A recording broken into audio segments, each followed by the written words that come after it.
Today, I'll discuss one of the most difficult topics for me to explain. I think not even I might finish understanding the topic. I even think I would end up more confused after making this video. And it's privacy topic.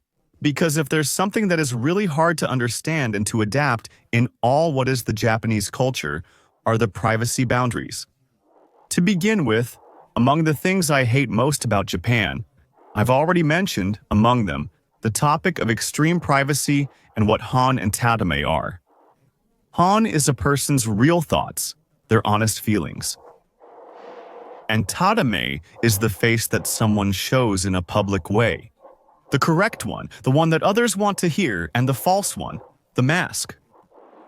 Okay, on one hand we have that. And extreme privacy, what does that have to do? Among many other things we can mention about privacy in Japan, the fact is that to maintain social harmony, people are expected to keep their Honne in their private life and their Tatemae in their public life. Public life would be more about professional and work environment. That's the thing.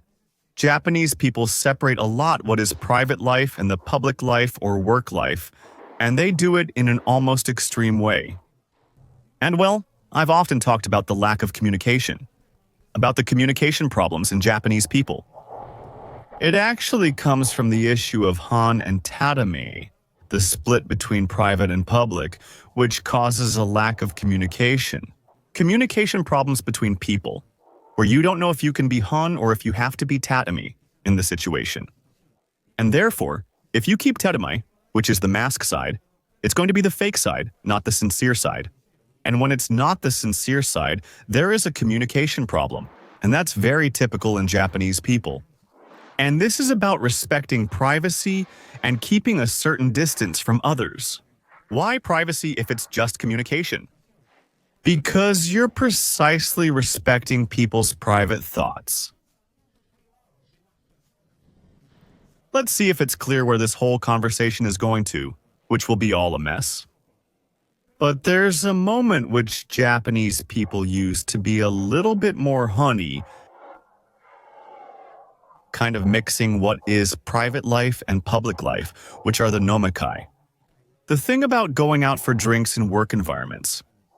In work environments, it can often happen where you know nothing about your office coworkers.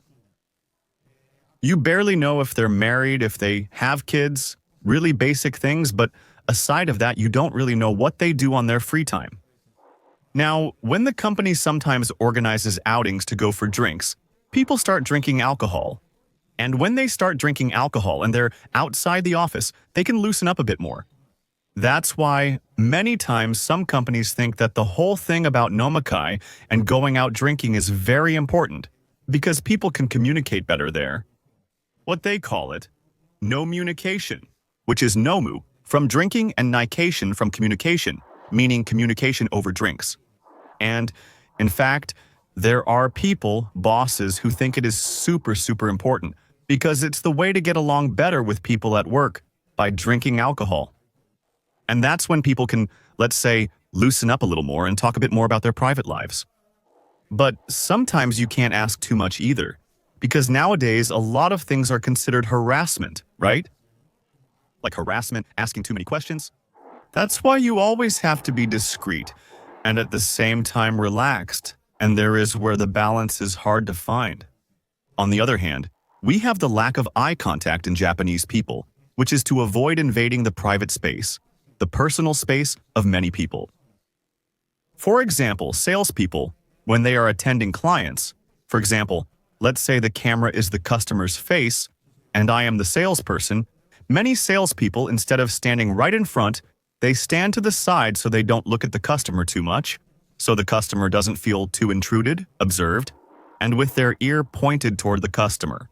To show that what matters, what the salesperson cares about, is listening carefully to what the customer is saying. That is also something very common to avoid intruding other people's visual privacy. The privacy topic also leads people to not attend the psychologist. Why? And basically, because people don't want to be confessing their private lives to people who are basically strangers and constantly telling them their problems. Japan directly lacks a widespread culture of visiting psychologists. While psychologists exist and some people seek their help, it is extremely uncommon. Honestly, I don't know anyone in Japan who sees a Japanese psychologist. Now, people don't go to the psychologist, but what do they do instead? They go to pubs and drink. For example, it's very typical to go to a tavern, and there are small taverns around.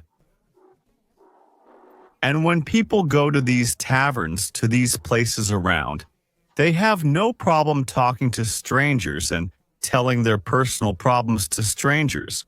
Or, for example, talking to a bartender. Bartenders are pretty much psychologists. It is very common to be talking your things in small taverns. And these are pretty common environments where people go out to talk about their problems with some drinks. And why do they do it with strangers? Because they're never going to see them again. And what about the bartender? You know, there are people who are constantly listening to other people's problems. They're actually like psychologists for some people, so it's very common for people to do that and not going to an actual psychologist. I've often talked about the face masks topic, that many people use them precisely as a way to protect their own privacy. Women, when they want to, are very well groomed. They go out for a date, well, they put on the mask to cover half their face so they won't be observed too much. They got ready for an occasion, so they want to be seen at that event, and not during the trip. It's the same with people who aren't wearing enough makeup, who aren't very well groomed, so that others don't see them looking too messy. And then, there are the celebrities. They also do it so people cannot recognize them, allowing them to go out in public without drawing attention. And lately, it's becoming more and more common the musical artists who simply don't show their faces in public. For example, I really like Yorishika and Tatemae Nakade Noni bands. Well, Tatemae, which are two bands where the girls who are singers don't show their faces, not even at concerts nor anything. They always use lighting so their faces won't be recognized, and they don't appear in music videos nor photos. Therefore, they can have a more peaceful private life. There's a very contradictory side, which is the capsule hotels and the onsen, which are the places where you can get the least privacy. For example, in capsule hotels, let's say, there is no privacy. You have people sleeping in the bunk next to you. And onsen, of course, those are Japanese public bathrooms, or hot springs where people get in naked. And in fact, these are the spots with least privacy. But they can exist because people know how to respect each other's privacy. I mean, these are places where you know there's little privacy, so people are very respectful to each other's privacy. Onsen, for example, well, in capsule hotels, people simply don't make noise. They're quiet, they don't disturb others. Now, when it comes to onsen, people, well, what happened to me the first time I went to an onsen was that at first I thought, oh, I don't want to be naked in public in front of a bunch of people, but when I went in, I realized, of course, nobody cares that I'm naked. Nobody's looking at you here. Then, that's when I realized that you can just get in peacefully. Have a really pleasant time, completely naked and without being disturbed, because nobody is going to bother you. Exactly. Let me clarify. These are places where it's impossible to make it extremely private, because they're spaces that you have to share no matter what. Then there's the matter with social media, where it's pretty common for people not to show much their faces on social media. It's quite common that at most people just have a profile picture, and it's usually a photo where they're turning their face away. Or on dating apps.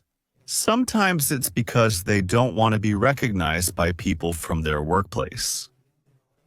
Not having a profile picture for a dating app. That's exactly what my girlfriend did. She didn't have a picture of her face on her profile, which for me was like a blind date. Or, for example, what many people say, why is Tinder profile picture for girls just photos about food?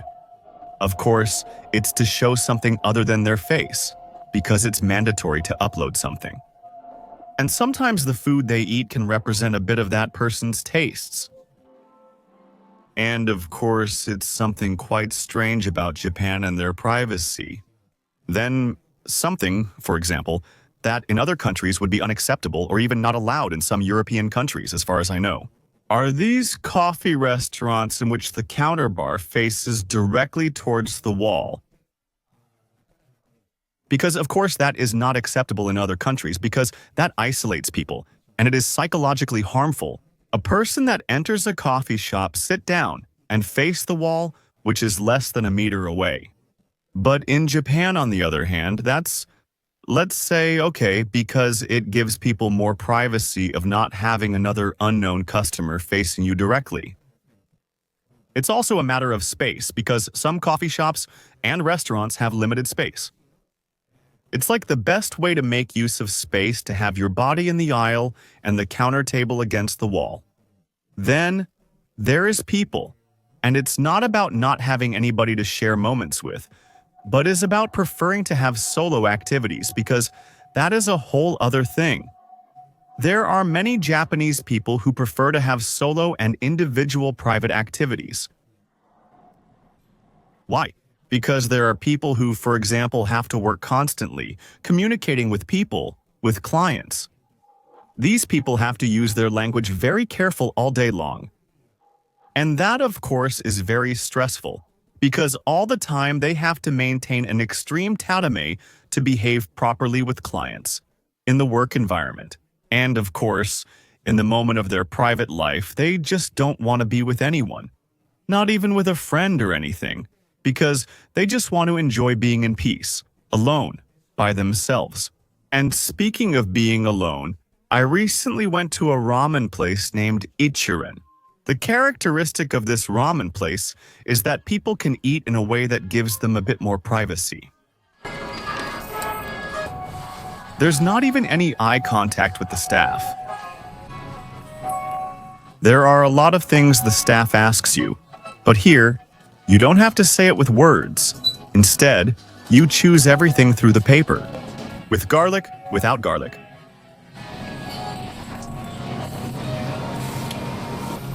It has a little English help for tourists. I don't know how to order. I'm leaving for a while. I feel like there's a lot of noise.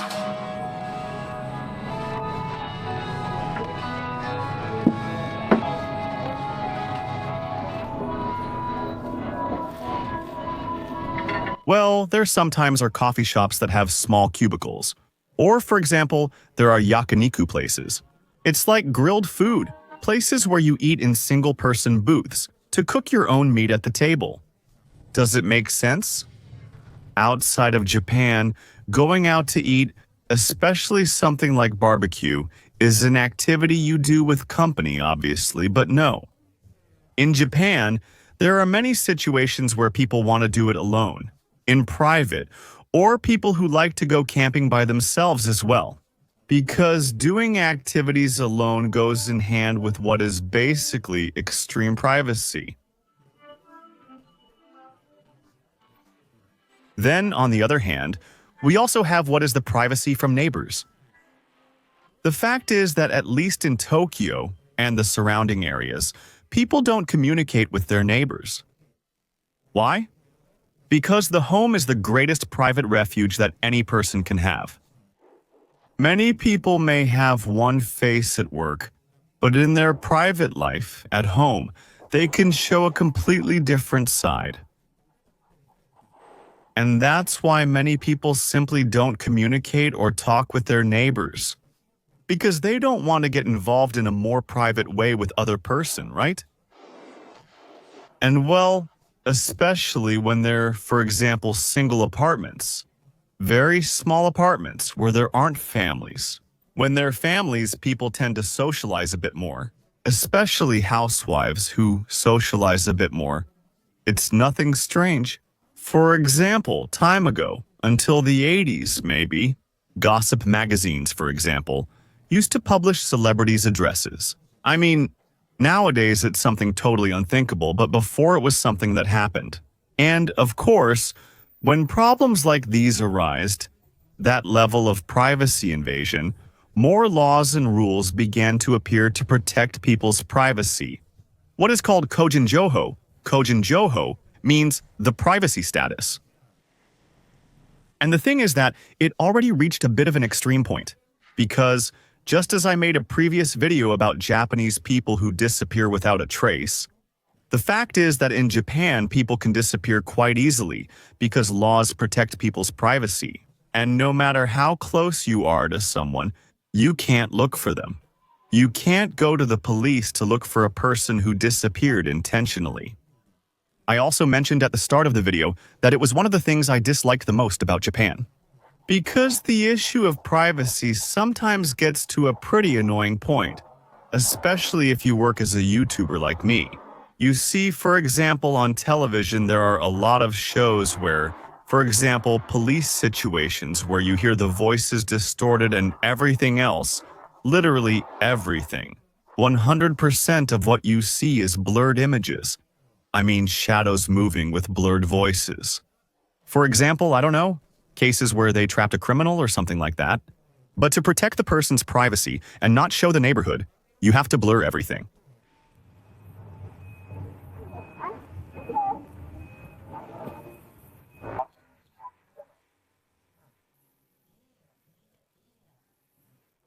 Or for example, well, what happens to me is that sometimes I can't record in certain places, or they don't want me to record in certain places because other customers might appear on camera. For example, that time when I went to Ghibli Park, I went to a restaurant at night where they served Ghibli-themed dishes. And well, I had finished recording almost everything, but the thing is that I had just finished recording, I stopped, and the girl next to me said, "Excuse me? Could you please stop recording?" I said, "Oh yes, no problem." And Picha, my girlfriend beside me, asked me, what did she say?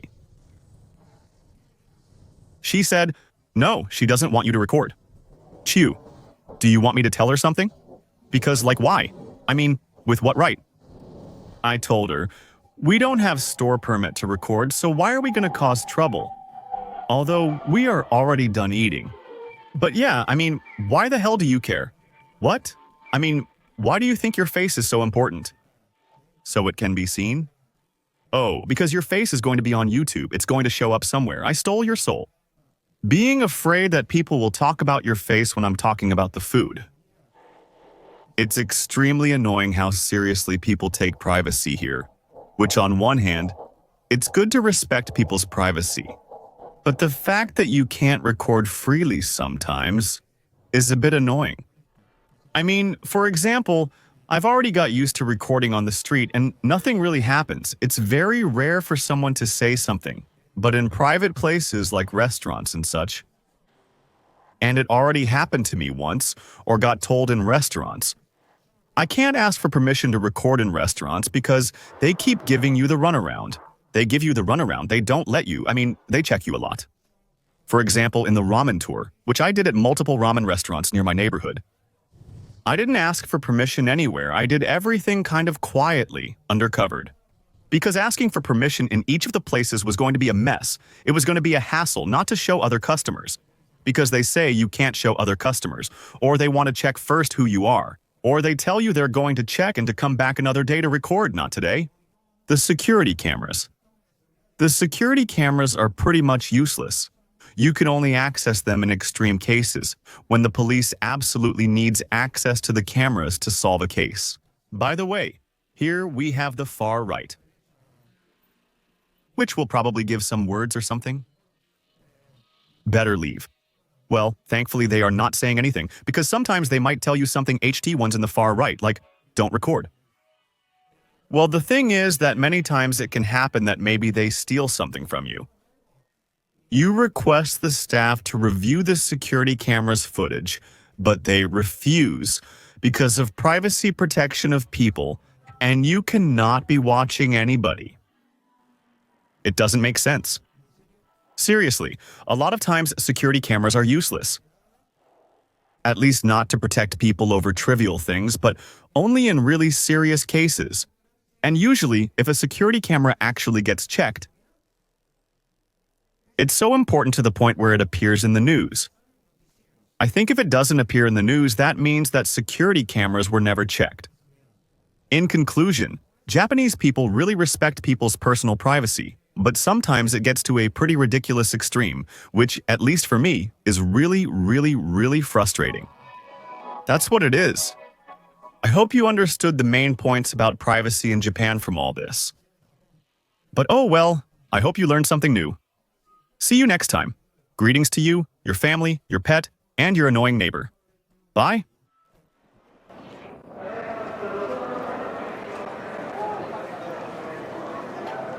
It seemed like there was going to be something about Pokemon, but no, there's nothing about Pokemon here.